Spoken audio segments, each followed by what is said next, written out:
ना, रिपोर्ट वगैरह जो भी होंगी तो वो तो आपको देनी पड़ेगी, है ना। अच्छा हाँ हाँ, रिपोर्ट तो बोल रही हाँ। हूँ अब वो जो होगी दर्द वो की तो दवा देते हैं आपके, कहीं भी दर्द होगा हाँ। तो वो दर्द बंद हो जाएगा, बस इतना है।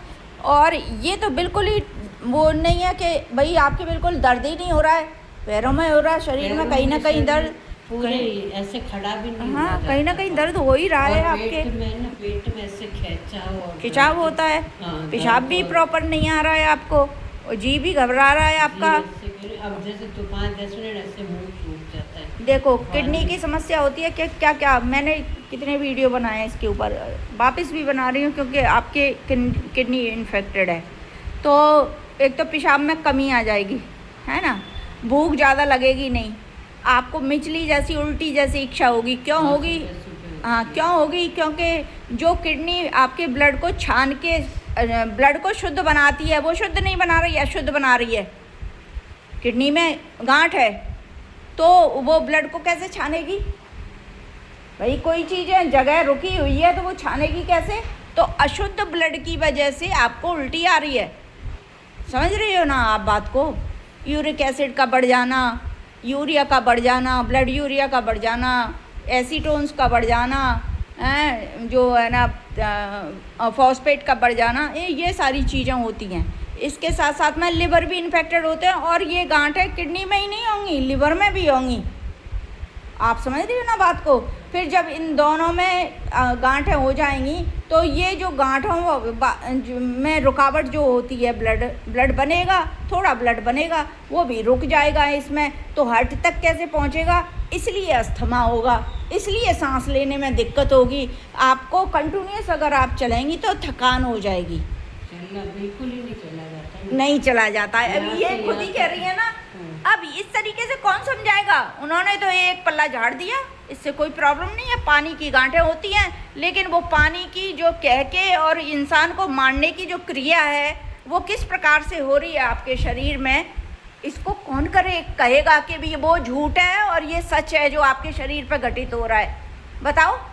मैंने आपको समझाया, आपने कहा साहब हाँ मेरे को ये परेशानी है, यही कहा ना। अब आप विचार कर लेना घर जाके कि मैं सही कह रही हूँ कि वो ठीक कह रहे हैं।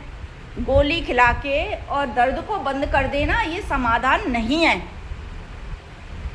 और ऐसी स्थिति में जब गोली खिला के मान लो अचानक आपके सीने में दर्द हुआ और अस्थमा का अटैक हुआ, तो आपकी वो गोली भी असर नहीं करेगी। फिर वो क्या क्या काम करेंगे, घुटनों का ऑपरेशन करेंगे, आपके हार्ट के वाल्व जो है ना एंजियोग्राफी करके आपके जो हार्ट में वो डालेंगे, छल्ला डालेंगे कि आपकी जो है ना दमे को ठीक करेंगे, अचानक जो सांस फूलेगी उसको ठीक करेंगे, क्या क्या करेंगे। ये जो मैं बात कर रही हूँ इस समय, एक पेशेंट ऐसे ही मर गया, आया मेरे पास, उन्होंने इसी तरीके का डायग्नोसिस करते हुए, और वो स्थिति उसकी पहले से ही ख़राब थी, और अचानक ही उसका जी घबराया, उल्टी हुई, उसको समझ में नहीं आया, छोटी मोटी दवाइयों से रुकता है क्या ये, ले गए हॉस्पिटल तो एंजियोग्राफी करके देगी तो छल्ला डाला कि छल्ला डल गया, समझ रही है ना बात को। और पता नहीं छल्ला डाला के बाईपास ऑपरेशन कर दिया, गरीब आदमी था, दवाई ववाई कैसे ली, वो कमज़ोर वैसे था। और उसके बाद में घर ले जाने के बाद फिर वापस तबीयत ख़राब हो गई उसकी, तो फिर मेरे पास आया। फिर मैंने जब उसकी हिस्ट्री ली, अगर मैं हिस्ट्री नहीं लेती तो कबाड़ा हो जाता कि मैंने कहा क्या क्या करवाया, कैसा ऐसा ऐसा करवाया है, तो मैंने कहा अब कोई समाधान नहीं होगा हमारे पास में, और समाधान होगा तो एक तो लिख के देना पड़ेगा, और फिर ये दवाई महंगी वो लेनी पड़ेगी। आया ही नहीं, दूसरे दिन तक 5वें दिन मर गया। ये होता है मेरे साथ में, ठीक है।